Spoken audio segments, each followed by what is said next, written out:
The Church, Satan, and Karl Marx. Let's dive in, everybody. You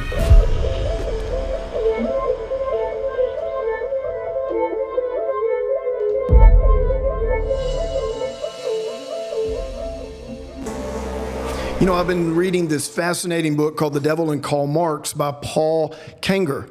And he delves into all of these really dark and unsettling aspects of Karl Marx's life and the profound impact that it had on his ideology. And what he reveals here is Marx's fascination with really very dark themes, including Satanism and the occult. And I find this so fascinating because as we see, you know, whether it's Karl Marx, whether it's Adolf Hitler, all of these guys they weren't just dabbling in the occult. They were committed to occultic practices. And that's because when you look into Marxism at its core and Satanism at its core, they share some very common values. And that's going to track into narcissism. It's going to track into witchcraft. It's going to track into all types of things. And that's what we're going to be looking at in this series. We're going to look at how the infiltration of Marxism in Western institutions, including the church, where the church has what I would call, many churches have what I would call a philosophical Marxism, not a political Marxism, but a philosophical Marxism of absolute power, corruption, and silencing. And we'll get into that. So let's take a look at some of these videos that we're seeing all over the internet and watch how this is permeating every single level of society, including the church. I think there's almost a spiritual explanation behind this. Right. So you think it doesn't make mere rational sense that this idea could have ever been fostered or caught on. I think there's a diabolical explanation or force behind it. Right. So you basically believe that the Marxist phenomena cannot be understood outside an overarching religious interpretive I think framework. so, I think that's right. And we haven't mentioned the very opening words of the manifesto. A specter is haunting you. Yeah. The specter of communism. Yeah, no kidding. Yeah, and it says all the old allies of Europe, Pope and Tsar, Metternich and Guizot, German and French radicals and German spies, have entered into a holy alliance to exorcise this specter. Yeah. Marx and Engels opened the book with a paragraph describing it as a specter, a demonic specter that needs exorcised. Well, now again, they're being playful with words. Yeah, right. No, there's too much of this. So this is fascinating, but I think it's pretty obvious, and that is this, that Marxism at its core, it is a religion that has pitted itself at war with all other religions. And let me tell you what religion this is. It's Satan's religion, and it operates on the core principles that started in Genesis 3. It's the same principles that unite sorcery, witchcraft, and narcissism, and that is this. That is manipulation to gain control at all cost. When you're talking about a globalized narcissistic movement to take over and control the world, you're talking about Marxism. And the thing about Marxism, where you see it practiced today, and so many people, you know, we have these quotes, we say things and we don't even realize that it comes from Karl Marx, you know, a new way forward. What Kamala says all the time, of course, she realizes that she's saying it because she is a Satanist Marxist, and that is to be unburdened by what has been. That's right out of Karl Marx Doctrine 101. And why these things, why Marxism needs to be married to Satanism is because it is Satan's way of doing things, and you cannot image Satan that well without worshiping him. And that's why what we see all across the political and celebrity spectrum today, we see all of these people, whether they're engaging in witchcraft, we see all the P. Diddy stuff, people talking about, you know, the rituals that were happening at those freak-off parties. It's just ritual after ritual. We see rituals in theme parks, rituals in concerts. We see festivals everywhere. You know, I find it really interesting that as followers of Jesus, oh man, you know, Passover, Tabernacles, Shavuot, you know, all trumpets, you know, all of these festivals and appointed times, you know, those don't mean anything. Well, you know what? The dark side knows that those festivals mean something, and they are summoning entities and dark powers. They are opening portals in this world by these massive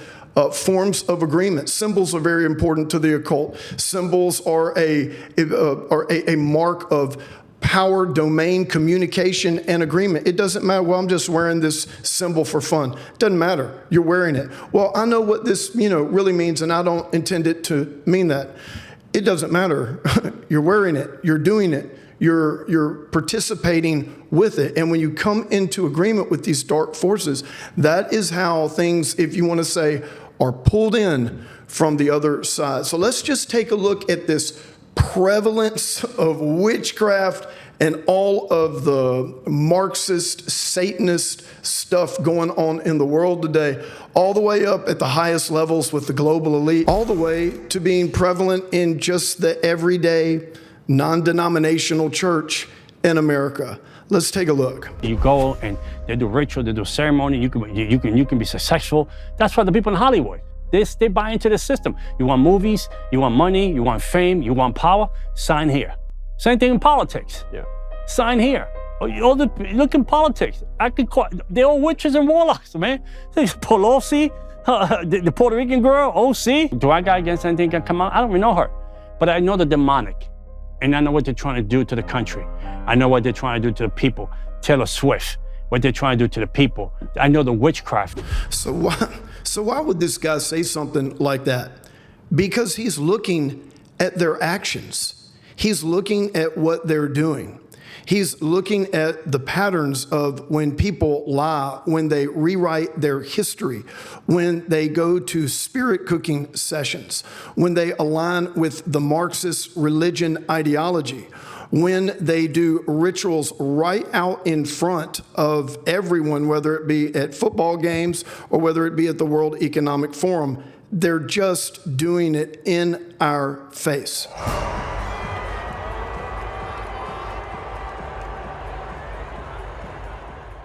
Taylor Swift, and I guess that's her traveling priestess there, doing a cleansing ritual as they're watching a football game right up in the stands for everyone to see. And I don't have to get into the obvious stuff, but let's just take a look at one of the latest ones from Lady Gaga.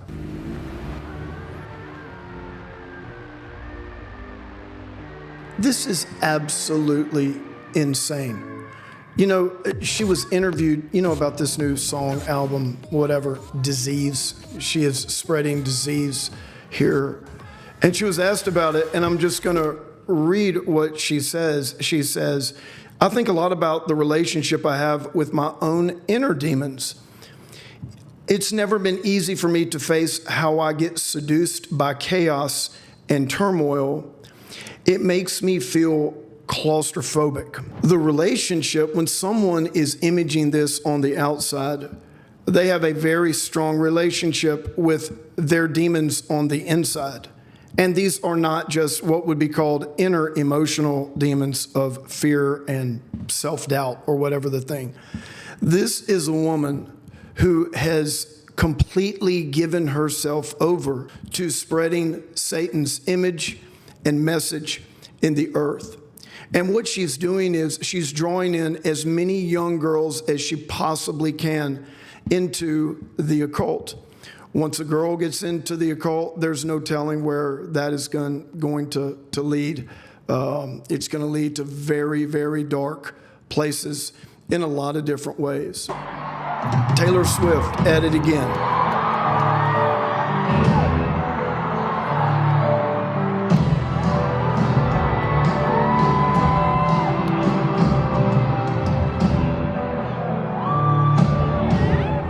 Once again, just in your face. It's just witchcraft in your face. And if you think that it doesn't affect people that go to those concerts or listen to the music, you're wrong.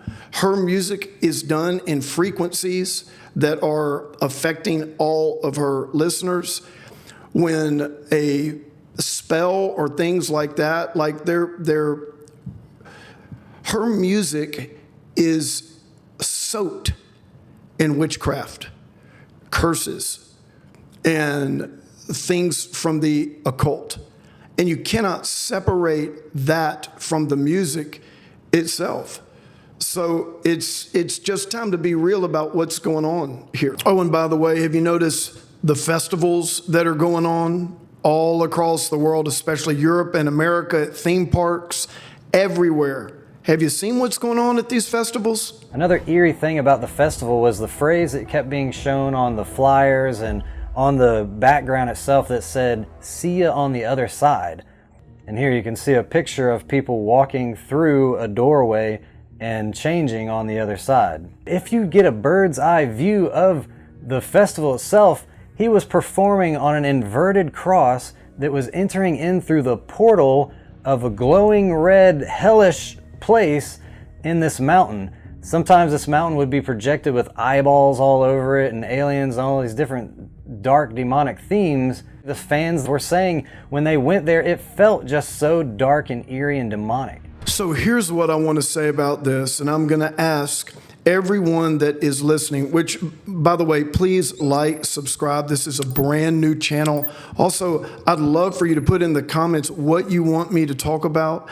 Anything from scripture, from the shadow world, paranormal, things that we're talking about right now, Satanism, Marxism, how that is connected to the global elite. And that's where I want to go right now. What does this concert in Astroworld, where all these teenagers are going, where it's all of this dark, dark ritual imagery, very strategic, very, very strategic. How in the world does this connect to the overall movement of globalism and what we would call the global elite, what we would call secret societies? And, you know, most of us know that those secret societies, some of them are still around, but they have all kind of been reinvented and renamed, you know, into the things like the Trilateral Commission and the World Economic Forum, the Bilderberg Group, and things like that. But what does this concert at Astroworld have to do with the World Economic Forum? Everything. Absolutely everything. What does Taylor Swift's music and all the witchcraft that she's into now, what does that have to do with the global elite? Everything. It's completely connected. It's all connected. What does P. Diddy and Jeffrey Epstein and all of this craziness and what's going on with, can't say the word or they'll, you know, monitor the video, what's going on as our children are disappearing everywhere and the dark side of all the humans that are underage and so forth. How is that, what does that have to do with this in the World Economic Forum? Everything. Everything. And that's because the world, the leaders of the industrialized nations, they either have to be enslaved or blackmailed. That's number one.